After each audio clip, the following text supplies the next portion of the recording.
Bonjour à tous, merci et bienvenue sur ce nouveau Lab Santé que nous allons consacrer à un sujet éminemment d'actualité, donc consacré à la vaccination contre le Covid-19. Et je passe tout d'abord la parole à Jean-Nicolas Baillet, directeur général du groupe La Dépêche du Midi. Merci Nicolas. Bonjour à toutes et à tous. Bonjour à ceux qui nous suivent en visioconférence et dans un format un peu particulier pour les habitués à notre Lab Santé, puisque nous sommes à la fois en visioconférence et à la fois avec quelques lecteurs qui nous ont rejoints ici et présents physiquement. Cinquième Lab Santé, nous avons traité le cancer, nous avons traité le coronavirus évidemment, l'eczéma, l'Alzheimer, aujourd'hui la vaccination. Merci à nos intervenants d'avoir répondu aussi rapidement aux questions que vous vous posez. Aujourd'hui, c'est une session qui se veut très pédagogique, qui est sous forme de forum. Donc, n'hésitez pas à nous faire parvenir vos questions. Nous tâcherons de répondre aux préoccupations. C'est vrai que c'est pas simple.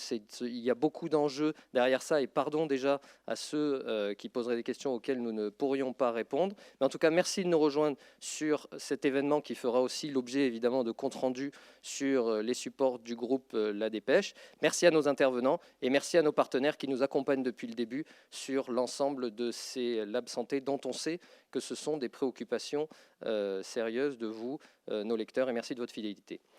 Bon forum. Merci Monsieur Baillet. Donc effectivement, la campagne de vaccination a débuté en France le 27 décembre dernier.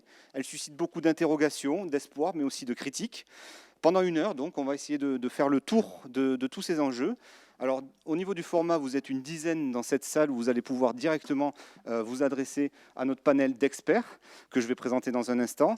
Mais vous êtes aussi plusieurs centaines à nous suivre sur la plateforme Zoom. Et en plus, ces débats, ces échanges sont à suivre également sur les réseaux sociaux avec le hashtag Labsanté Vaccination. Avant de vraiment débuter, je voulais remercier les partenaires sans qui ce Lab Santé ne pourrait pas avoir lieu. Le CHU de Toulouse, Harmonie Mutuelle, le réseau des maisons de retraite Orpea, les cliniques Elsan de Saint-Orens et Ambroise Paré, les laboratoires Pierre Fabre, le Centre de dépistage du cancer, la Ligue contre le cancer et la Fédération des cliniques et hôpitaux privés de France.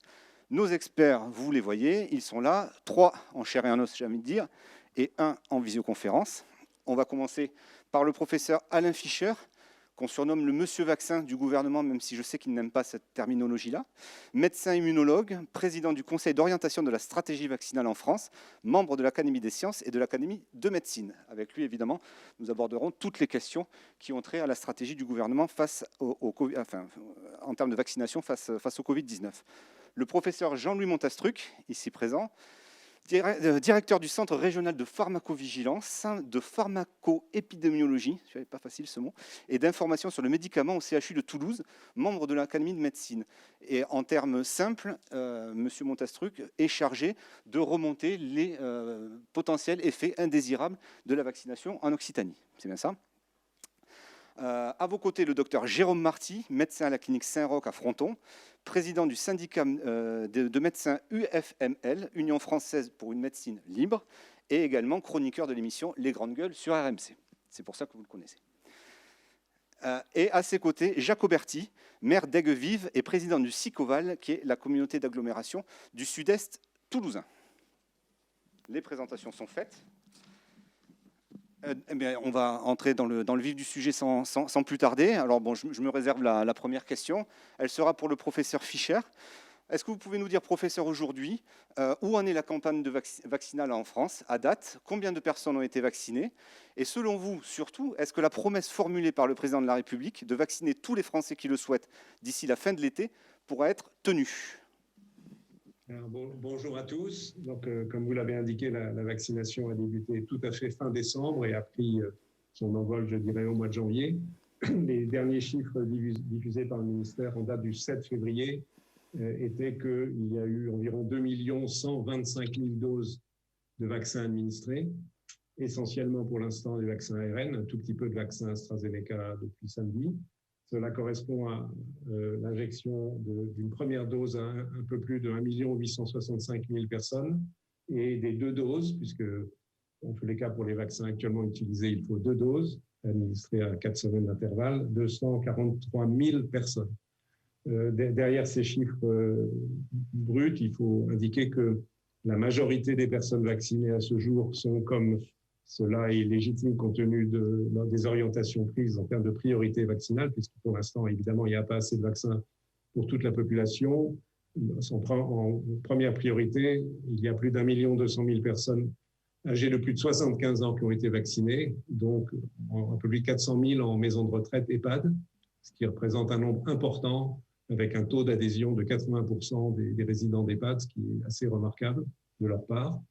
Et qu'ensuite, il y a évidemment un certain nombre de professionnels de santé vaccinés, puisque dès le début janvier, la vaccination a été ouverte aux professionnels de santé âgés de plus de 50 ans, et que depuis maintenant 48 heures, samedi dernier, la vaccination est ouverte à tous les professionnels de santé sans restriction de pratique, d'âge, etc., etc. Et en attendant de pouvoir ouvrir à d'autres groupes. Donc, si on se fie ensuite, d'une part, au mode d'organisation, c'est-à-dire vaccination en centre de vaccination, mais aussi dans quelques jours, disons 10-15 jours maximum, chez le médecin généraliste et chez les pharmaciens, parce que cela est possible avec le vaccin de type AstraZeneca et de vaccins à venir. Et si on se fie aux commandes et aux présomptions de livraison des différents vaccins, au total, il y en aura 6 qui vont arriver au printemps, on devrait pouvoir terminer la vaccination de toutes les personnes vulnérables. Pour moi, c'est l'objectif numéro 1, le plus important, les personnes les plus fragiles, celles qui sont les plus exposées à mourir du Covid, à être gravement malades, à être longtemps hospitalisées, donc avec aussi un retentissement global, comme vous le savez, sur notre système de santé. Donc toutes ces personnes, alors, il y a des degrés évidemment de sévérité en fonction de l'âge, du type de pathologie chronique que présentent ces personnes. Cela, environ 20 millions de personnes, disons que ça dépend le compte exact que l'on fait. Donc le premier objectif, c'est que ces 20 millions de personnes soient complètement vaccinées avant l'été, puisque dans tous les cas, toutes celles qui le veulent, et il faut espérer que ce soit le plus grand nombre possible, puisque cela permettra de réduire très significativement, encore une fois, la mortalité et aussi la morbidité, les hospitalisations et tout ce qui en découle. L'étape suivante sera, comme vous l'avez indiqué, la vaccination des personnes âgées de moins de 50 ans, etc. Et normalement, il doit y avoir les vaccins disponibles pour se faire cet été. Et donc, je l'espère qu'un maximum de personnes se vaccinent, parce que c'est ainsi qu'on arrivera à vraiment réduire la circulation du virus à terme, même s'il y a encore beaucoup d'inconnus sur ce sujet. Mais enfin, voir progressivement, enfin, en tous les cas, se donner les chances de la reprise d'une vie sociale normale. D'accord. Je vous pose la question du moment qui fâche et qui nous est revenue plusieurs centaines de fois, j'ai envie de dire, pourquoi est-ce aussi difficile, voire impossible, de pouvoir prendre rendez-vous aujourd'hui et comment s'assurer que rapidement, on pourra, en tout cas les réservations de vaccination seront plus fluides qu'aujourd'hui? Il y a actuellement, depuis samedi, 9 millions de personnes éligibles à la vaccination en France, en intégrant les personnes âgées de plus de 75 ans, des personnes atteintes de maladies chroniques à très haut risque de Covid, l'ensemble des professionnels de santé et les personnes en maison de retraite, qui bien sûr rejoignent le groupe des personnes âgées de plus de 75 ans. Pour avoir un ordre de grandeur, en janvier, il y avait à peu près 2 500 000 doses de vaccins disponibles. En février, il y en aura, avec les livraisons du vaccin AstraZeneca, 5,5 millions, donc ce qui est évidemment un progrès. Mais vous voyez, et il faut que chaque personne reçoive 2 doses. Donc l'arithmétique est simple. Pour arriver à vacciner toutes ces personnes, en tous les cas toutes celles qui le veulent, et encore une fois, il faut escompter que ce soit un plus grand nombre possible, c'est obligatoire que cela s'étage sur quelques semaines. Ça ne peut pas être réalisé en quelques jours ou en 1 semaine ou 2 semaines. Ce programme de vaccination, il s'étage dans le temps. La mise en route de cette affaire a été indiscutablement complexe, parce qu'il y a eu, et c'est évidemment une bonne chose, un afflux de demandes de rendez-vous, et que les systèmes ont du mal à se mettre en route. Et je crois que progressivement, je ne sais pas ce qu'il en est précisément dans votre région, mais ont été mis en place donc, en même temps qu'étaient mis en activité les centres de vaccination. Il y en a maintenant 1 millier en France environ, ont été mis en place, des systèmes de rendez-vous par téléphone, par Internet, et aussi la CNAM a envoyé, en tous les cas aux personnes âgées, des courriers, ce qui est important pour les personnes âgées, leur donnant les indications pour prendre rendez-vous. Donc les choses sont sûrement encore un peu difficiles, forcément, compte tenu des nombres que j'ai évoqués, mais je crois vraiment que de jour en jour, les choses s'améliorent. Il faut simplement demander un peu de patience, et en principe aussi, il est convenu que les personnes qui ne peuvent pas avoir un rendez-vous tout de suite, on n'en perd bien sûr pas du tout la trace et qu'on les rappelle de telle manière qu'elles ne soient pas oubliées, elles savent qu'elles sont prises en compte et qu'elles auront un rendez-vous dans un délai raisonnable de quelques semaines. Jacques Auberty, justement, quelle est la situation en Haute-Garonne, vous qui suivez ça de très près? Alors la situation en Haute-Garonne, en fait, est d'à peu près de l'ordre de 40 000. Je pense que nous arrivons aujourd'hui même à 40 000 doses. À peu près 5 000 personnes auront reçu la deuxième dose. Et donc la différence, donc 35 000, donc une trentaine de mille, en fait, n'ont eu que la première dose. En revanche, nous avons un taux de couverture en fait, par rapport à la population qui est assez intéressant. Sans doute le premier département d'Occitanie, et l'Occitanie est parmi les premières régions en proportion de la population, même si je crois que nous sommes au 4e rang au niveau national. Vous dire aussi qu'il y a eu un très très gros effort en Haute-Garonne sur la vaccination dans les EHPAD et les unités de soins longue durée, puisque à la fin de la semaine dernière, tous les EHPAD, hormis ceux qui avaient un cluster, je crois qu'il y en avait 4 sur la Haute-Garonne, tous les EHPAD avaient fait l'objet de la campagne de vaccination, ce qui est bien meilleur qu'au niveau national. Donc nous sommes confiants, bien évidemment les doses manquent, je crois que c'est... nous les attendons, sans doute que les premiers rendez-vous nouveaux apparaîtront au début du mois de mars, mais le rythme s'améliore. Et aujourd'hui, nous avons aussi un département qui est extrêmement bien couvert par des centres de vaccination. Et j'en sais gré à la fois les services de l'État, le préfet, les professionnels de santé, parce que vous savez que pour ouvrir un centre, il faut un nombre important de professionnels de santé, et le travail en collaboration très étroite avec les collectivités territoriales que je représente. Docteur Marty, vous, quel regard vous portez sur cette campagne de vaccination? Est-ce qu'on fait les choses convenablement, pour le dire clairement? Disons que je sais pas s'il marche, la campagne de vaccination n'en finit pas de commencer. Et qu'il faudrait maintenant quand même qu'on accélère véritablement et qu'on passe dans une forme de véritable installation de cette campagne, puisqu'elle a achoppé sur plusieurs points, puisqu'il y a encore des scories qui sont très importantes. Alors, on sait quelle est la difficulté d'organiser cela, on sait quelles sont les entrées qui sont propices à l'échec ou à ces fameuses difficultés. Mais il n'en reste pas moins qu'aujourd'hui, en ce début février, on se devrait d'être en capacité d'accélérer beaucoup plus. Et ce n'est malheureusement pas le cas. On a des problèmes sur le fond et sur la forme.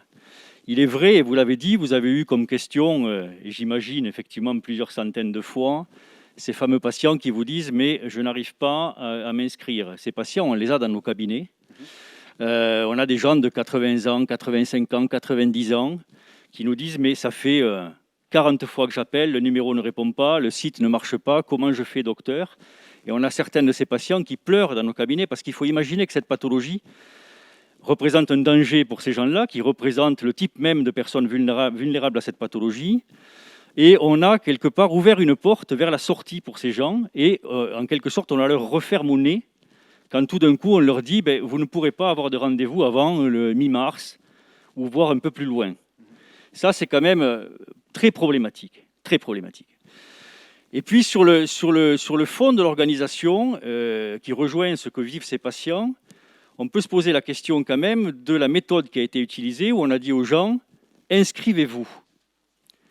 Sans géolocalisation, c'est-à-dire que les patients peuvent très bien s'inscrire à 100 km de chez eux dans un centre, ce qui a créé des doublons, voire des triplons, qui n'a pas été sans poser problème, puisque eux-mêmes, à ce moment-là, ont pris la place de quelqu'un qui pouvait habiter à 5 km du même centre.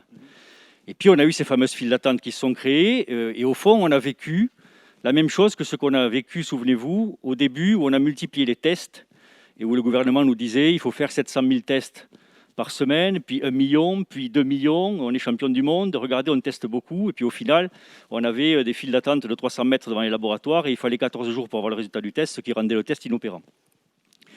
Et là, on a eu le même embouteillage à cause de ça, et on peut se demander pourquoi on n'a pas mis à contribution, de façon beaucoup plus aiguë, l'assurance maladie, qui a les données SNIRAM de tous les patients, qui sait exactement qui est vulnérable et qui ne l'est pas, qui est obèse et qui ne l'est pas, qui connaît l'âge des gens, l'âge des patients, qui a leur adresse et leur numéro de téléphone. Comment se fait-il qu'on n'ait pas ouvert des registres dans les mairies abondant l'assurance maladie, et l'assurance maladie, en quelque sorte, imposant le rendez-vous aux patients? Alors, ce terme n'est pas joli, mais on aurait évité comme ça cette espèce de perte et de sentiment, en tout cas, de ne pas y arriver des patients. Et on aurait pu aller sans doute beaucoup plus vite et gérer beaucoup mieux cela. Enfin, pour terminer, 2 choses. La première, méfions-nous des certitudes. Si cette maladie nous apprend quelque chose, c'est que le principe de prévision et le principe de certitude ne fonctionnent pas. Il y a un temps qui est majeur dans cette maladie, c'est le conditionnel. Il faut toujours dire que ça devrait se passer comme ça. On devrait y arriver. Mais lancer des chiffres à la cantonade et dire on va vacciner d'ici 2 mois X millions de Français, les faits nous montrent qu'il n'y a pas de certitude et que pour prendre une parabole rugbyistique, le virus, à chaque fois qu'on annonce quelque chose, nous fait un magnifique cadrage débordement. On l'attend à droite et il passe à gauche. Donc méfions-nous des certitudes. Et puis juste pour finir, rappeler combien je suis content de débattre avec le professeur Montastruc, qui est un de mes maîtres, et puis à travers lui, voir également son père, qu'il a également été. Et mon fils l'a eu également comme professeur, donc c'est vous dire l'importance du professeur Montastruc. Voilà, la dépêche réunie. J'aurais aimé juste réagir un tout petit peu au Bien sûr, bien sûr. de M. Marty, parce que je ne suis pas totalement d'accord avec lui. Il arrive qu'il y ait des prévisions chiffrées qui soient sous-estimées. Au mois de janvier, il avait été prévu, il a été dit début janvier qu'il y aurait 1 million de personnes vaccinées, il y en a eu 1 500 000, donc il arrive que les choses se passent mieux que prévu. La CNAM participe, je le rappelle, à l'organisation de la vaccination, puisqu'elle a envoyé maintenant, je crois que c'est complètement fait, un courrier délibérément par la poste, compte tenu de l'âge des personnes, à tous les Français âgés de plus de 75 ans et les personnes à haut risque et prioritaires pour la vaccination, pour leur proposer une vaccination. Donc, des éléments étant mis en place, je ne suis pas en train de dire que tout marche parfaitement, c'est compliqué, évidemment, d'organiser à grande échelle pour des millions de personnes, et en particulier des personnes qui ne sont pas les plus à l'aise avec les moyens de communication, un système de vaccination. Néanmoins, je répète, progressivement, les choses se mettent en place, et que si on aurait pu évidemment imaginer une autre organisation, mais en tout état de cause, le nombre de doses disponibles est le facteur limitant, et donc l'étalement obligatoire de la vaccination sur plusieurs semaines est juste incontournable, malheureusement. On aimerait bien avoir 5 millions de doses supplémentaires. Le nombre de doses augmente en mars, a augmenté en février, ça c'est acquis, va augmenter en mars, c'est très probable. Je suis d'accord qu'il faut être prudent sur les prévisions parce qu'il peut y avoir des accidents, mais enfin, le facteur limitant est l'approvisionnement en doses, et à partir de là, le fait que les personnes les plus vulnérables puissent bénéficier au plus vite de la vaccination. D'accord. De toute façon, on reviendra évidemment sur ces questions-là. J'en doute pas dans l'heure qui vient. C'est à vous donc de poser votre question. Bonjour à tous. Patricia. Donc je vais poser ma question à partir du moment quand on rentrera dans la tranche d'âge où on pourra se porter volontaire pour la vaccination, pourra-t-on choisir son vaccin? On va poser la question au professeur Montastruc. Et peut-être, finalement, la question, c'est quelle est la différence entre tous ces vaccins? Aujourd'hui, on en a 3. D'autres vont peut-être arriver. Quelle est la différence entre eux? Et finalement, sont-ils tous de la même efficacité? Merci. Donc, je voulais aussi remercier les organisateurs de cette réunion. Je voudrais dire, comme il se doit en chaque intervention, puisqu'on va parler de médicaments, les médicaments sont des vaccins, que je n'ai pas de conflit d'intérêt avec les firmes pharmaceutiques et je n'ai pas intérêt à en avoir. Le seul conflit d'intérêt que j'ai, c'est que je suis vacciné j'ai fait ma première vaccination et jeudi ma seconde. Donc vous m'interrogez sur les différences entre les différents vaccins. Je vais vous répondre de façon pratique.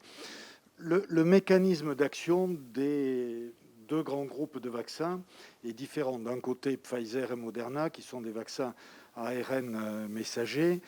Sûrement, M. Fischer expliquera peut-être beaucoup mieux que moi et beaucoup plus simplement que moi le mécanisme d'action. Et puis les autres qui sont avec des virus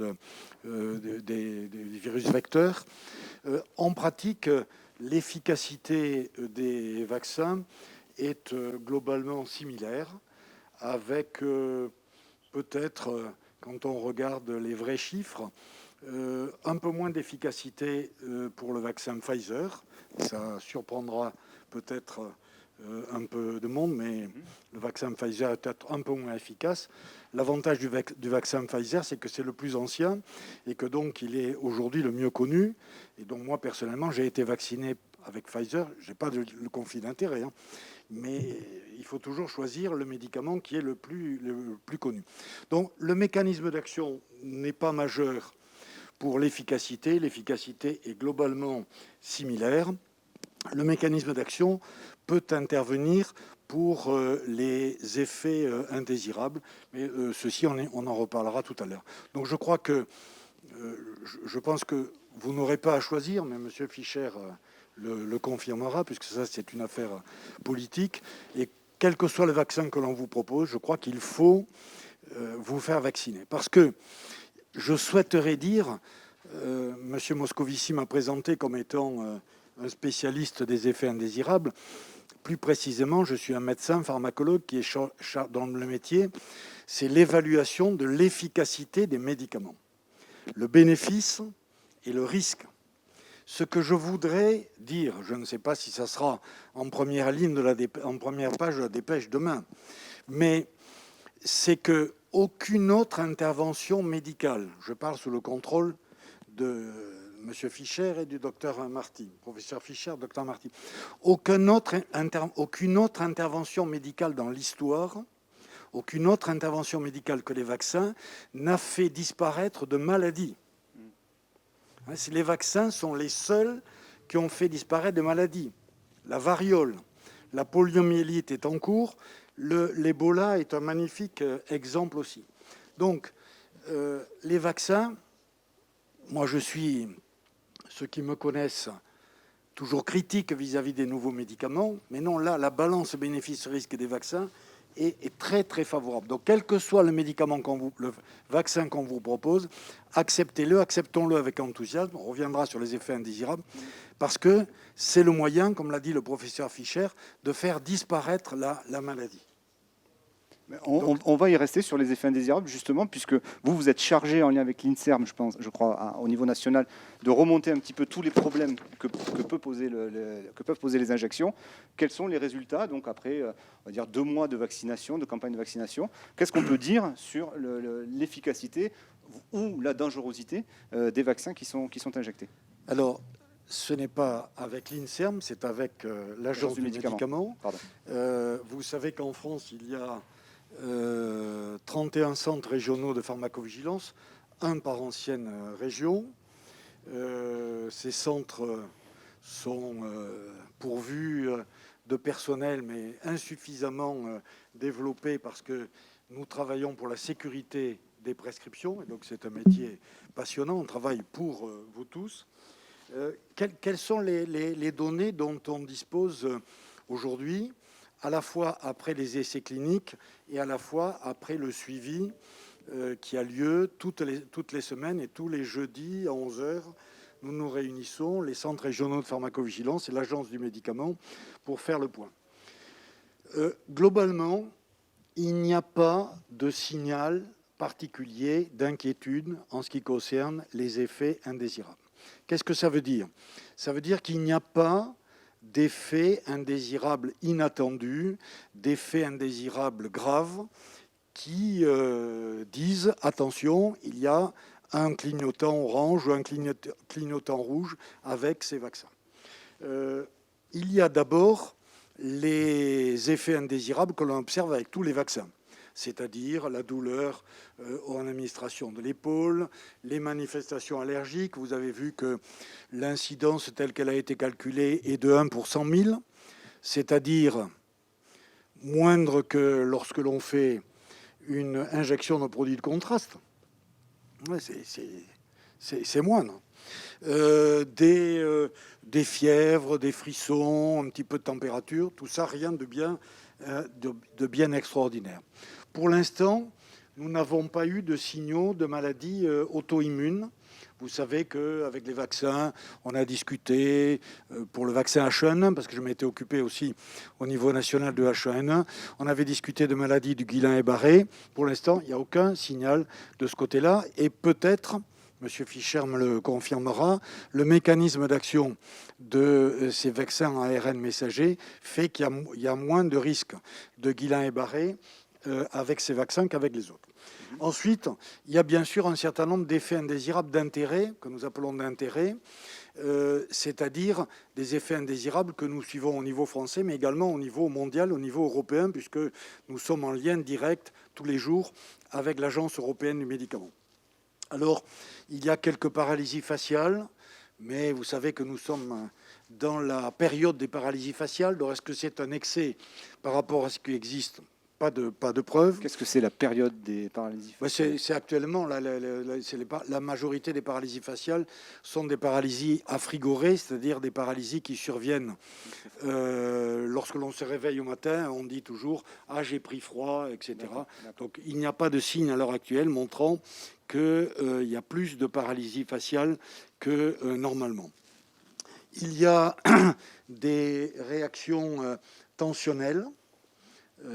Et là, donc la pression sanguine artérielle qui peut monter, non seulement au décours de l'injection, mais peut-être parfois avec un peu de retard. Donc ça, les médecins généralistes le savent, ils surveillent ceci. Il y a le problème des décès. Alors on a beaucoup parlé, vous avez vu, au début de la vaccination, début janvier, des 28 décès qui étaient survenus en Norvège. Nous aussi, on a en France un certain nombre de décès, mais il n'y a pas de preuve, ça vraiment je crois qu'il faut le dire, il faut vous rassurer, il n'y a pas de corrélation, il n'y a pas d'association, il n'y a pas de preuve que ce soit le vaccin qui soit responsable du décès. Vous avez vu qu'on a dit qu'il y avait environ 500 morts chaque jour, malheureusement dans les EHPAD, et donc il faudrait comparer ces 500 décès au nombre totaux de décès qui vont survenir dans cette même période de sous-vaccination. Ceci va être fait, mais pour l'instant, il n'y a pas de signal.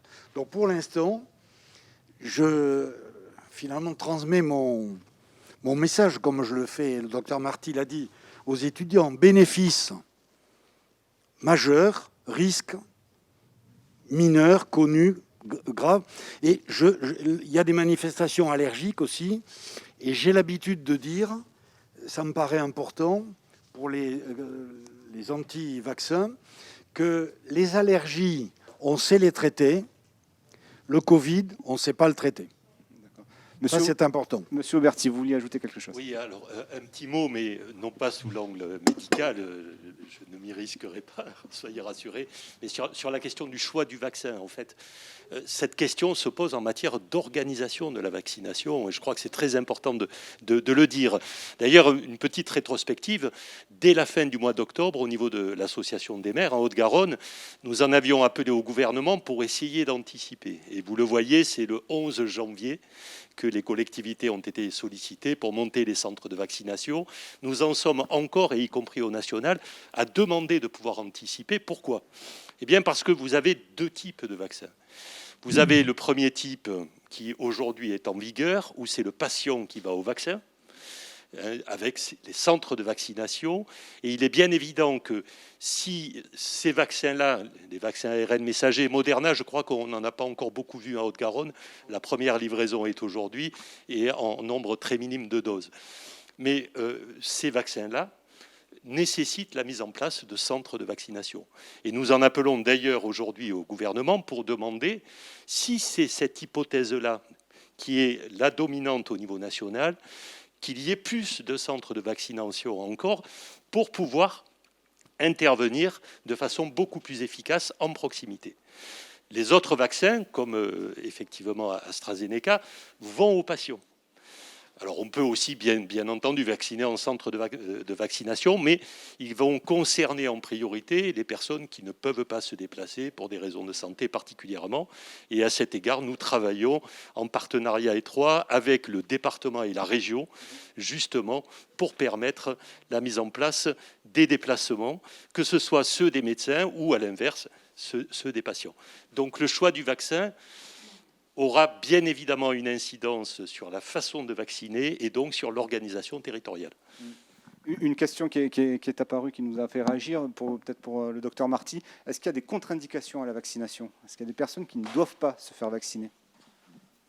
La seule qu'on connaisse véritablement, c'est les gens qui ont fait un gros accident allergique dans le passé, mais qui imposent une hospitalisation. Enfin, c'est pas le classique d'M2 que c'est vraiment le gros fracas allergique. Là, oui, ceux-là, il faut sans doute les écarter et attendre les nouveaux vaccins pour voir avec cela s'ils le peuvent.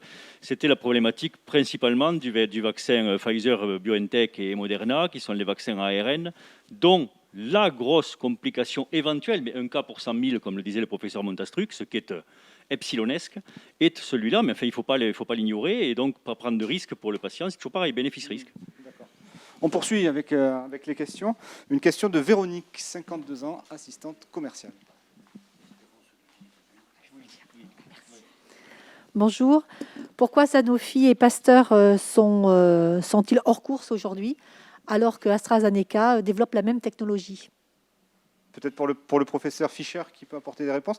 Moi, je rajouterais une question. Quid des vaccins chinois et russes dont on parle? Est-ce qu'on pourra se faire vacciner, chinois ou russe, dans les prochains mois? Tout d'abord, je voudrais remercier le professeur Montastruc qui a très très bien décrit le profil de ces vaccins, c'est-à-dire l'immense bénéfice attendu et les risques extrêmement faibles, même s'il ne faut jamais les négliger. Et M. Montastruc est un expert de ces questions et je pense que chaque citoyen sache qu'en France, il y a un réseau très, très, très prudent et vigilant quant aux éventuels accidents qui pourraient être liés à la vaccination et la façon dont ils sont évalués. Là, je me permets d'ajouter cela parce que c'est absolument central sur l'efficacité et sur le développement de la campagne de vaccination.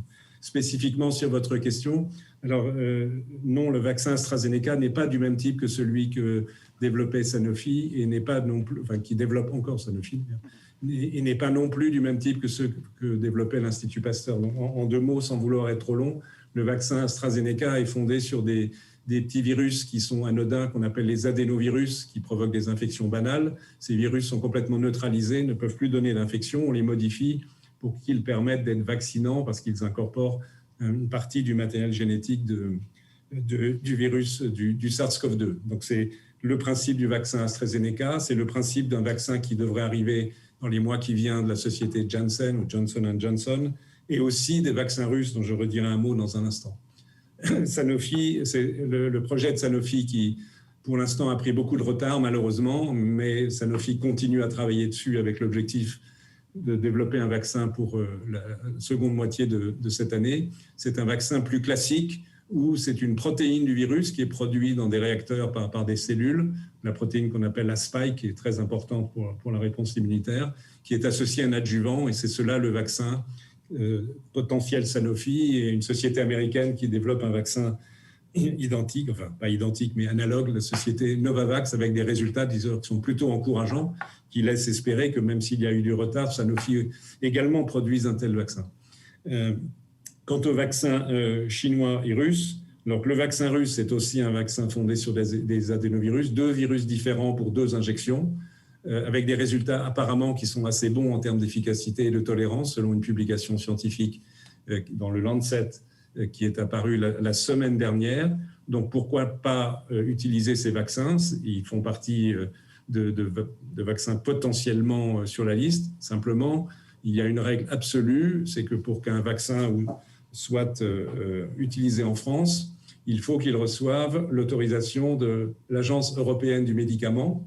Et cette Agence européenne du médicament évalue de façon extrêmement soigneuse la qualité du produit et la qualité des données en termes de sécurité et d'efficacité. Et ceci est un garant pour nous tous du fait que les produits qui nous sont administrés sont des produits, des médicaments reconnus, de qualité, et où la prise de risque est minimalisée, comme l'a dit tout à l'heure le professeur Montastruc. Donc, pour l'instant, les Russes, le vaccin Sputnik développé par l'Institut Gamaleya de Moscou, n'a pas fait l'objet du dépôt d'un dossier auprès de l'Agence européenne du médicament. L'Agence européenne a fait savoir que si évidemment un dossier était déposé, il serait évalué comme l'ont été les précédents et comme seront évalués les autres vaccins. Il en est en gros de même pour les vaccins chinois. Là, il y a plusieurs vaccins chinois. les principaux vaccins chinois en fait, sont une méthode traditionnelle qui consiste à inactiver le virus. Donc, c'est un virus tué qui est utilisé en injection. Il y a 3 vaccins de ce type chinois qui sont en développement ou utilisés un peu en Chine. En fait, pas tant que ça, mais un peu en Chine et en quelques pays dans le monde. Mais en ce qui nous concerne, il n'y a pas eu de dépôt de dossier non plus. Ils ont également un vaccin de type adénoviral, mais c'est la même situation. Mais il est évident que les autorités réglementaires d'une part, et je pense les autorités de santé d'autre part, seraient prêts à utiliser tout vaccin pourvu qu'il réponde aux normes de production de qualité, aux normes de sécurité et aux normes d'efficacité. Et encore une fois, c'est l'Agence européenne du médicament qui fait ce travail de façon très minutieuse et qui le détermine. Merci. Professeur Montastre, vous vouliez ajouter quelque chose? Si je peux compléter un petit mot de ce qu'a dit excellemment le professeur Fischer. Si mes chiffres sont exacts, au 2 février, il y a 293 vaccins qui sont développés dans le monde, 70 essais cliniques et 20 vaccins sont en phase 3, c'est-à-dire juste avant la commercialisation. Donc nous allons avoir d'autres vaccins. Bien sûr, tous ne vont pas être commercialisés, mais la recherche est extrêmement active et c'est un magnifique exemple. C'est une banalité, mais il faut le rappeler. C'est un magnifique exemple quand même de développement rapide de recherche appliquée dans l'intérêt des populations. Donc beaucoup de vaccins et on aura l'occasion de se retrouver, je crois. On poursuit avec Jean-Pierre, qui a une question de logistique. Oui, bonjour. Moi, je voulais savoir comment sont acheminées et conservées les doses. Et ensuite, quel est le délai de stockage? On sait qu'il en manque, mais quel est le délai de stockage? Et parmi les organismes en charge de cette vaccination, comment s'entendent-ils? Qui sont-ils? Voilà. Entre l'État, collectivités locales, etc. Monsieur Auberti, peut-être une pédagogie là-dessus? Alors en fait, donc vous savez que, mais ça c'est plutôt aux spécialistes d'en parler, hein, les 2 vaccins, plutôt le vaccin que nous utilisons actuellement en Haute-Garonne doit être conservé à très basse température, donc il y a uniquement quelques sites donc, qui sont susceptibles de le conserver, et dès lors qu'il est ensuite transporté, et à ma connaissance, il faut éviter au maximum le transport qui peut générer effectivement une perte d'efficacité. Dès lors qu'il est transporté, vous avez ensuite un certain délai par rapport à son utilisation, compte tenu des conditions différentes de conservation. De mémoire, ça doit être de l'ordre de 5 ou 6 jours dans une première étape. Et dès lors que les doses sont fabriquées, ensuite, vous avez très peu de temps. D'où la nécessité pour les vaccins qui sont utilisés actuellement de venir au vaccin. Ce qui pose d'énormes problèmes en matière de desserte du territoire, et notamment des personnes les plus fragiles, celles-là même qui auraient besoin d'être protégées alors qu'elles ne peuvent pas spécialement se déplacer. Il faut absolument, pour ces personnes-là, avoir les nouveaux types de vaccins qui pourront être donc utilisés par les médecins, les infirmières et les pharmaciens. C'est fondamental. D'autant que la politique qui a été choisie sur nos territoires est de cibler, outre évidemment les personnels de santé, les aides à domicile, les auxiliaires de vie, les pompiers, c'est-à-dire les personnes particulièrement exposées, les personnes les plus fragiles. C'est spécifique à la France et je pense que nous pouvons être fiers aussi de cette solidarité à l'égard de ces personnes-là. Mais cela impose naturellement des contraintes et de ce fait, de l'impatience, de l'incompréhension parfois. Nous sommes nous-mêmes assaillis de coups de téléphone en mairie. Les sites à la fois téléphoniques ou Internet ont été assaillis de demandes. Il y a eu une amélioration parce que nous sommes énormément intervenus auprès de l'ARS et du CHU pour que les moyens soient augmentés pour répondre aux personnes, parce qu'il ne faut pas perdre cette forme d'enthousiasme à être vacciné. Ça serait extrêmement contre-productif. Très bien, merci. Une question d'Anne-Marie qui voulait revenir sur le délai entre les 2 doses de vaccin. On sait que ça a fait polémique ces dernières semaines.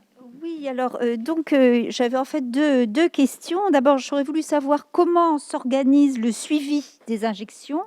Et puis ensuite, la deuxième question, c'est pourquoi est-il possible justement d'avoir un délai, de retarder la seconde injection, notamment du vaccin Pfizer, jusqu'à 6 semaines. Voilà. Docteur Marty, peut-être, sur ces deux questions. D'abord, je parle sous le contrôle du professeur Montastruc, mais dans l'absolu, il ne faudrait pas le faire, quoi. Dans l'absolu, il faudrait s'en tenir aux études qui ont été produites par les laboratoires, qui sont 3 semaines pour l'un, 4 semaines pour l'autre, et pas inventer une nouvelle pratique qui serait celle de reculer et qui est commandée juste par le manque ou le besoin. Je crois qu'il faut éviter ça, parce que la grande crainte que l'on a, nous médecins, c'est que si l'on recule, si l'on dit 6 semaines, il y aura forcément des gens qui seront vaccinés à 7 ou 8 semaines, forcément, avec les problèmes de logistique que l'on connaît. Et si on vaccine des gens à 7 ou 8 semaines, on risque de créer une immunité qui est relativement faible, on va entraîner le virus à combattre ce vaccin, et on va faire des variants qui vont rendre ce vaccin impossible à utiliser. Donc c'est la grande crainte qu'on a, et c'est pour ça qu'on a dit « halte là, stop ». Rester aux 3 à 4 semaines. Très bien, c'est noté. Oui, professeur Fischer, oui. Je vais évidemment complètement dans le sens du docteur Marty et juste rappeler à cette dame que la consigne, et qui je crois est maintenant très bien respectée, et que le délai, l'intervalle entre les 2 doses de vaccin de type Pfizer ou Moderna ne doit pas dépasser 4 semaines. Les choses sont claires. Alors attention, c'est un peu compliqué, mais pour le vaccin AstraZeneca, par contre, l'intervalle est plus grand. Il est de 8 à 12 semaines. Et ça, c'est lié aux caractéristiques du vaccin. J'espère que cela ne créera pas trop de complexité, mais c'est la réalité scientifique et médicale qui font que ces vaccins ne sont pas administrés au même rythme. Oui, professeur. Votre question est tout à fait justifiée et je voudrais remercier les autorités gouvernementales et Monsieur le ministre de la Santé qui a fait cette mise au point il y a 10 jours avec à l'initiative de la présidence de la CME du CHU de Toulouse. Nous l'avons averti, il a écouté. Je crois que, comme l'a dit le docteur Marty, il faut transcrire dans les faits les résultats des essais cliniques. On ne peut pas inventer autre chose. Donc le vaccin AstraZeneca, Monsieur Fischer, c'est quand on regarde les vaccinations des différents sujets, c'est extrêmement variable et ceci va entraîner peut-être des applications plus ou moins irrégulières dans la pratique. Mais enfin, ça, nous verrons. Vous avez raison, parce que malheureusement, il y a eu un peu de flottement dans les essais cliniques effectués par AstraZeneca, mais l'analyse qui a été faite, in fine, est que les personnes vaccinées avec un délai plus important entre les 2 doses, donc de 8 à 12 semaines, ont un taux de protection supérieur. Donc la recommandation telle que la Haute Autorité de Santé l'a portée est de vacciner entre 8 et 12 et de ne pas sortir, en tous les cas, certainement pas plus tôt que 8 semaines. Docteur Marty, juste pour terminer sur ce point, il faut bien comprendre que le fait de respecter ce délai entre la première et la deuxième vaccination pour Pfizer, BioNTech et les quelques Moderna qu'on a reçus, ça explique les retards que vous pouvez rencontrer quand vous voulez vous inscrire. Parce que, comme on a voulu beaucoup vacciner au départ, on a transformé les deuxièmes doses en première dose. On a pris des flacons. Et quand est venu le temps de réaliser les deuxièmes doses, on a été obligé d'arrêter les premières doses, purement et simplement, pour pouvoir vacciner tout le panel de gens qui devaient arriver à leur deuxième dose. C'est pour ça qu'actuellement, quand vous voulez vous inscrire dans un centre de vaccination, on vous dit on n'a pas de place avant le 15 mars ou avant le 16 mars, 17 mars, qui est très loin, mais qui est en grande partie dû à cela. Une question de Véronique sur un autre sujet qui a fait débat ces derniers jours. Oui, du fait de ce problème de vaccins qui ne sont pas tous livrés, où on ne sait pas les quantités, est-ce qu'on peut envisager justement d'administrer en seconde dose un vaccin différent de celui qu'on aurait reçu la première fois? Ou est-ce une complète aberration? Alors, je crois qu'il y a un essai comme ça en Grande-Bretagne où ils testent une dose d'un vaccin, une deuxième dose d'un autre vaccin.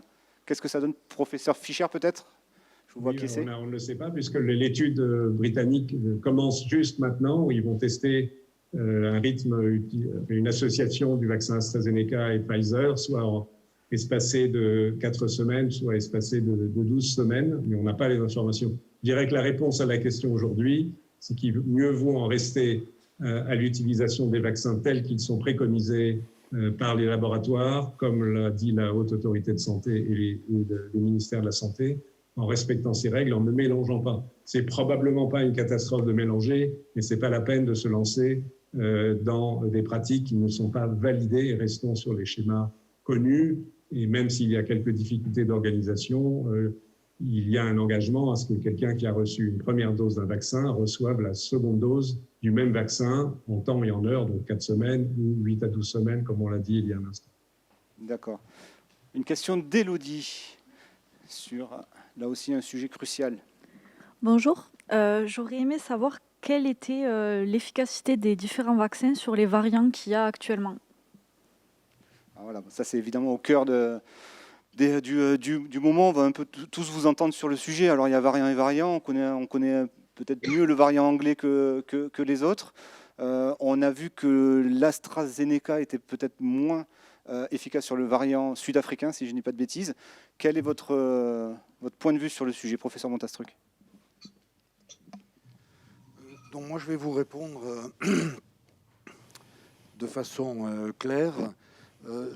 On a quelques données ici ou là, mais moi je n'ai pas eu l'occasion d'étudier à fond les articles. Je ne sais pas s'il y a des articles qui ont été publiés sur ce sujet. Monsieur Fischer est plus au courant, mais pour l'instant, on n'a pas trop moi, j'ai pas trop d'informations. Et il y a deux choses. Il y a premièrement l'efficacité in vitro dans le tube à essai, enfin au laboratoire, et deuxièmement l'efficacité clinique. Testée avec des essais cliniques. Donc on n'est pas prêt à vous répondre de façon... Enfin, je ne suis pas prêt, en tant que médecin pharmacologue, de vous répondre de façon définitive à cette question, qui est une bonne question. La question sous-jacente, elle est peut-être de savoir si les laboratoires peuvent changer leur fusil d'épaule et si à un moment, l'une de leurs formules ne fonctionne pas contre un variant, en combien de temps elles peuvent rectifier le tir pour qu'il soit efficace, si c'est possible, évidemment. Professeur Fischer, peut-être? Oui, faire un point rapide sur les deux types d'analyses qu'a indiqué M. Montastruc. Au laboratoire, ça consiste à regarder si les anticorps qui proviennent du sérum des sujets vaccinés sont capables de neutraliser les variants, le virus variant, en sachant que c'est un test important, mais qui ne reflète pas forcément à 100% le bénéfice clinique. Donc, ce qui est clair, c'est qu'à l'égard du variant dit britannique, celui qui circule aujourd'hui pas mal en France, les sujets vaccinés conservent des titres d'anticorps équivalents à ce que l'on observe contre le virus initial, disons celui de Wuhan, le virus chinois initial. À l'égard des virus des variants qui se sont développés en Afrique du Sud et au Brésil, qui sont presque les mêmes, on retrouve les mêmes variations de la spike du virus, il y a une petite perte d'efficacité en ce qui concerne les vaccins ARN de l'ordre d'un facteur 6, mais on estime que ce n'est pas une perte telle qu'elle entraînerait une perte d'efficacité du vaccin. Donc voilà où on en est des données in vitro, sachant que, évidemment, les données in vitro ne permettent pas avec certitude de dire ce qu'il en est. Il y a quelques données in vivo concernant le vaccin Janssen et le vaccin Novavax, base de protéines que j'ai évoqué tout à l'heure, parce que ces deux vaccins ont été testés en Afrique du Sud, où malheureusement le variant local est maintenant prévalent et largement prédominant. Et dans les deux cas, l'efficacité clinique, donc jugée sur la fréquence des infections, diminue un peu. Pour le vaccin Janssen, ça passe de 72 à 57% d'efficacité. Pour le vaccin Novavax, c'est un peu plus fort, de 89 à 49%, mais avec un niveau de protection contre les formes sévères de la maladie qui reste bon. Il y a une alerte aujourd'hui concernant le vaccin AstraZeneca, parce qu'il y a une petite étude, elle est toute petite, ça concerne 2000 personnes, et des personnes jeunes qui ont été vaccinées donc en Afrique du Sud à nouveau, et chez lesquelles le niveau de protection contre la maladie est seulement de 20 et quelques %, donc c'est pas bon. Mais ce sont des personnes jeunes qui, heureusement, ne font pas de forme grave, donc ça ne nous dit rien sur la perte d'efficacité du vaccin de type AstraZeneca à l'égard des formes sévères dans le contexte d'une infection par le variant sud-africain. Je suis désolé, c'est un peu compliqué, mais je pense qu'on ne peut pas tirer de conclusion aujourd'hui concernant le vaccin AstraZeneca. En tout état de cause, donc même si les données sont plutôt rassurantes, avec prudence, c'est évidemment une alerte et une nécessité de grande vigilance. Et de fait, la plupart, si ce n'est la totalité des industriels qui développent des vaccins, sont en train de préparer les vaccins de la génération suivante. où ils intègrent la variation, donc les variants, dans leur préparation vaccinale. Et c'est très probable qu'on sera amené à utiliser ces vaccins, disons, à l'automne, au moins comme rappel, à l'automne ou à l'hiver prochain, je ne sais pas, comme rappel des vaccinations effectuées aujourd'hui. Docteur Marty, vous vouliez rajouter quelque chose? Oui, fort heureusement, la partie la plus difficile, qui est la création du vaccin, a été faite. Ensuite, c'est des modifications, et en particulier sur la technique des vaccins ARN, c'est en fait assez facile ensuite de réadapter, puisqu'on reprogramme en quelque sorte le brin d'ARN pour tenir compte des modifications qu'il y a eu et qui ont entraîné sa diminution d'efficacité. Donc oui, ça peut se faire. Je crois que d'ailleurs BioNTech et Moderna, eux, parlent de quelques semaines pour reprogrammer en quelque sorte et relancer. Ensuite, vous avez toute la problématique de la diffusion structurellement, qui est longue aussi. Ce n'est pas que de la chimie. Il faut aussi ensuite redistribuer les nouvelles doses, etc. Ce qui crée un temps de plus. En fait, il faut viser donc quelques mois pour arriver après à avoir un vaccin corrigé, en quelque sorte. Sans compter que de nouveaux variants peuvent encore apparaître. Sans compter que de nouveaux variants peuvent arriver, et sans compter qu'effectivement, on a eu cette alerte venue d'Afrique du Sud, dont tout le monde a parlé ce matin. Je crois qu'il faut être prudent. Ils l'ont mis en réserve le temps d'étudier davantage. Faut observer, c'est toujours pareil, c'est ce que je disais au départ, cette maladie est pavée d'incertitudes, et donc il faut pas se précipiter, pas affirmer, regarder, prendre son temps, prendre le recul. Alors c'est difficile quand on est pressé comme se faire vacciner, c'est évident, mais je crois qu'il faut observer tout ce qui se passe et garder quand même de la sagesse par rapport à ça. Professeur? Pour garder de la sagesse, je vais dire une évidence, mais nous savons tous que les virus mutent en permanence, parce qu'on parle de 2 variants, mais en réalité, mes amis immunologistes de Toulouse m'ont dit, Monsieur Fischer, qu'il y avait plusieurs milliers de variants depuis toujours. Tous les virus mutent, la grippe, on sait que ça mute. Donc les firmes sont déjà prêtes à préparer d'autres vaccins. Une question d'Amélie, puis une salve de questions un peu pratiques. Je vais poser au docteur Marty qui va y répondre. Bonjour. Alors, je voudrais savoir, la vaccination est-elle compatible avec la grossesse et l'allaitement? C'est au docteur Marty, mais bon, allez-y, professeur. Non, je vais vous répondre parce que dans mon service, on a, au sein du centre de pharmacovigilance, une structure qui est tête de pont grossesse et médicaments au niveau national. Pour l'instant, on a relativement peu de données, mais les données dont on dispose semblent plutôt rassurantes. Voilà. Mais on n'a pas le recul suffisant, mais les données sont plutôt rassurantes. Voilà. C'est une constante. Il y a très, très peu d'études de médicaments qui se font sur les femmes enceintes, et c'est ainsi que dans les libellés du Vidal, vous verrez toujours, en ce qui concerne la grossesse, ce médicament n'a pas donné d'effet, mais en l'absence d'études, voilà, nous conseillons 2. On laisse toujours un certain flou.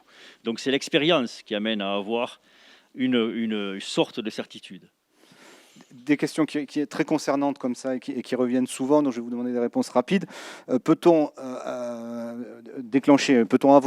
contracter le Covid après avoir été vacciné? Dans l'absolu, je crois que le professeur Fischer pourra répondre, mais je crois qu'il y a eu quelques cas. Et entre les 2 doses, c'est surtout ça Oui, bien sûr. Oui, entre les 2 doses, évidemment, puisque vous n'avez pas une totalité, une immunité qui est maximale. Donc vous pouvez, dans l'absolu, vous pouvez, bien sûr. Ce qu'il faut bien comprendre, c'est qu'un vaccin, ça sert à quoi? Ça sert à éviter de faire une forme grave de la maladie. Mais ça n'évite pas forcément le fait de faire la maladie. Or, cette maladie a ça de particulier, il ne faut jamais le perdre, parce que il faut toujours le garder à l'esprit, parce qu'on a tendance à l'oublier, parce qu'on ne voit que les formes hospitalisées ou en réanimation. Il ne faut quand même pas oublier que la moitié des cas de cette maladie sont des cas asymptomatiques. Ça veut dire quoi? Ça veut dire que vous êtes malade, vous guérissez, vous ne le savez pas. D'accord? Et ensuite, sur les 50% qui restent, vous avez 80% de gens qui ne seront jamais hospitalisés, bien sûr. Qui font des formes bénignes. Et sur les 20% qui restent, vous avez 80% de gens qui vont aller en soins continus, pas en réanimation, et quelques personnes qui vont aller malheureusement en réanimation, mais seulement 0,7% en totalité de gens qui vont en décéder. Donc je crois qu'il faut garder ça à l'esprit. Et le vaccin, lui, il sert à éviter d'être hospitalisé ou d'aller en réanimation, c'est-à-dire de faire des formes graves. D'accord. Monsieur Berthy, vous vouliez rajouter quelque chose? C'est la raison pour laquelle le discours dominant aujourd'hui et que l'on répète en permanence, c'est mettez en œuvre malgré tout toutes les mesures barrières. vous êtes vacciné, vous allez rendre visite à une personne qui ne l'est pas, pour peu qu'elle soit fragile, vous pouvez tout à fait être porteur du virus. Et donc, finalement, même si vous-même êtes protégé, pour autant, vous risquez en fait d'entraîner des dégâts autour de vous. Alors ça c'est une question qui revient souvent, effectivement, c'est la question de la transmission des personnes vaccinées. Qu'est-ce qu'on sait de ça? Est-ce qu'on a déjà un peu de recul sur ce sujet, professeur Fischer? Malheureusement, on a encore peu d'informations sur ce sujet qui n'est pas intuitivement évident à comprendre parce qu'on pense a priori que si on est protégé, si on n'a pas la maladie, ça veut dire qu'on ne porte pas le virus, on ne peut pas le transmettre. Mais malheureusement, il y a quelques exemples rares pour d'autres vaccins où il en est ainsi. Donc cette question reste ouverte. Il y a quand même un espoir non négligeable qu'au moins certains des vaccins permettent de réduire, pas forcément d'annihiler complètement, mais de réduire la transmission. Il y a des données expérimentales qui viennent de sortir concernant par exemple le vaccin Moderna ou dans un modèle animal qui est assez pertinent pour la maladie humaine chez le hamster, parce qu'il se trouve que le hamster fait une maladie qui ressemble beaucoup à celle de l'homme. Il y a un effet qui n'est pas complet, mais qui est indiscutable de réduction de la transmission. Mais on n'en sait pas assez pour affirmer cela et en tirer les conséquences, que ce soit en termes de mesures barrières qui, à l'évidence, aujourd'hui doivent être totalement préservées, ça ne se discute pas une seconde, ni de conséquences en termes de modification éventuelle de la stratégie vaccinale. Ce n'est pas très facile de démontrer en situation réelle parmi les gens vaccinés que ce bénéfice existe, s'il existe. Donc l'information finira petit à petit par émerger et à ce moment-là, on pourra en tirer des conséquences en termes de, encore une fois, possible modification de la pratique de la vaccination, recherche de l'immunité de groupe, donc qui faciliterait et accélérerait la réduction de la circulation du virus. Nous verrons. Docteur Marty. Cet élément-là, il est extrêmement important pour la cible des personnes que l'on veut vacciner. Je crois que ce qu'il faut bien comprendre, c'est que les soignants sont en quelque sorte tout à fait différents des patients dans leur expression ou leurs conséquences de la maladie. Et en particulier les soignants qui travaillent en institution ou en hôpital ou en clinique. Cette maladie a montré qu'elle était profondément nosocomiale dans les établissements, c'est-à-dire que ce sont malheureusement à leur corps défendant, souvent, des soignants qui transmettent la maladie aux patients. Or, la nosocomialité, c'est une responsabilité médico-légale sur les épaules des soignants. Et donc, ce qui devrait prévaloir sur la vaccination des soignants, c'est le vaccin qui diminue le plus la contagiosité, de façon à protéger à la fois le soignant du risque médico-légal, mais surtout, au final, le patient qui est dans l'institution ou dans l'établissement sanitaire. Parce qu'on a bien vu que dans des maisons de retraite ou dans des établissements de soins, dans des services, quand vous avez un peu de Covid, ça part des fois comme un feu dans une forêt de bois sec. C'est-à-dire vous avez 4 cas au départ et vous vous retrouvez avec 80 cas et des drames à la clé. Et quand on pense que c'est parti peut-être des frêles épaules d'une aide-soignante ou d'un médecin ou d'une infirmière, c'est dramatique. Donc il faut par tous les moyens empêcher cela. Et donc la cible, là je le dis en présence du professeur Fischer, mais je crois qu'il faut impérativement qu'on regarde ça et qu'on cible la vaccination des soignants spécifiquement qui travaillent en établissement avec celui qui diminue le plus la contagiosité. Professeur Montasroc. Je voudrais juste rajouter une chose qui me paraît absolument capitale. Nous allons être tous à terme vaccinés, mais ce n'est pas parce que nous serons vaccinés que nous aurons à abandonner les gestes barrières. Il faudra continuer à mettre les masques, à s'éloigner, etc. Parce que c'est très très important si nous voulons lutter à terme contre l'épidémie. Le vaccin n'est pas le seul passeport. Il y a les deux éléments. Monsieur Fischer est d'accord avec moi. Je suis d'accord avec vous, oui, pour les mois qui viennent, c'est clair. Voilà, ensuite, on revient à la discussion précédente sur le fait que tel ou tel vaccin prévienne la transmission. Parce que si c'est, espérons-le, le cas, alors il y a un moment où on pourra commencer à réduire les mesures barrières. Mais évidemment, aujourd'hui, on en est loin. Il faut rester extrêmement vigilant et sourcilleux sur le respect de ces mesures. Ce ne sera pas le cas quand nous ferons notre prochaine conférence au mois d'août en Corse. Du moins, nous l'espérons. On avait justement, puisque le temps file, une question de Mathieu sur l'immunité. Oui, bonjour.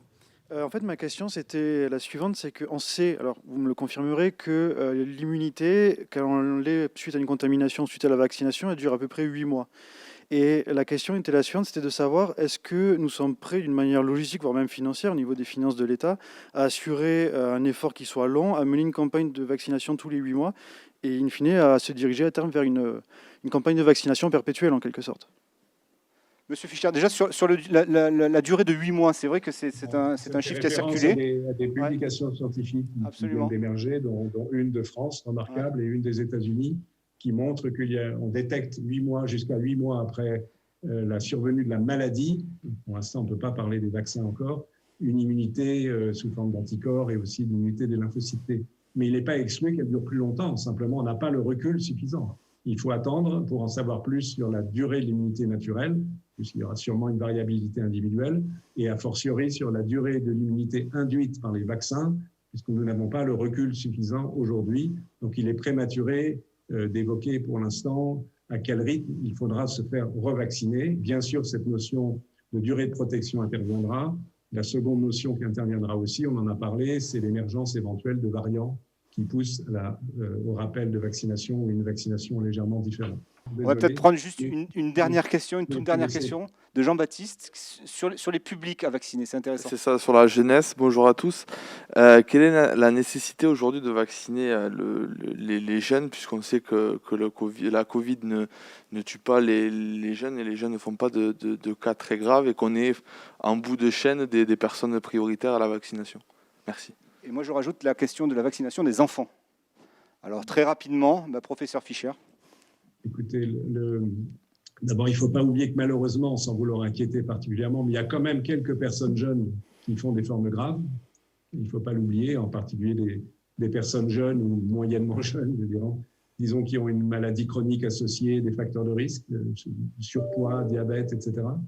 Mais même chez des personnes sans facteurs de risque connus, il y en a quelques-unes, peu heureusement, mais qui font des formes graves. Donc, il y a toujours un intérêt de protection individuelle. Et ensuite intervient la notion que l'on vient de discuter, mais pour laquelle nous n'avons évidemment pas la réponse aujourd'hui, et de savoir si les vaccins peuvent réduire la transmission. Et si c'est bien le cas, il est évident que la vaccination de tous les adultes, un grand maximum d'adultes et d'adultes jeunes en particulier, sera cruciale pour arriver à réduire la transmission du virus et faire en sorte qu'on puisse effectivement se réunir en Corse sans masque, etc., et que les jeunes puissent bénéficier d'une vie sociale à laquelle ils aspirent légitimement. Et en ce qui concerne les enfants? Les enfants, c'est le degré encore d'après.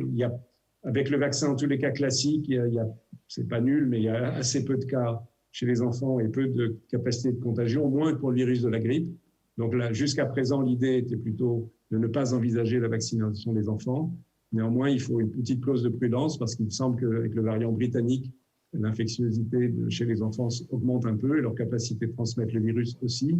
Donc, si cela devait se confirmer, il n'est pas exclu qu'à terme, il faille vacciner les enfants. Il faut savoir qu'il y a des études cliniques en cours.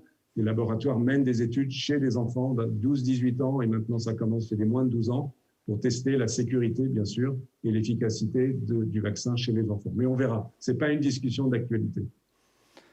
Très bien, merci à tous. Je pense qu'il est l'heure de s'interrompre. Désolé, on n'a pas pu poser toutes les questions que vous aviez. J'en suis désolé pour ceux qui n'ont pas pu le faire.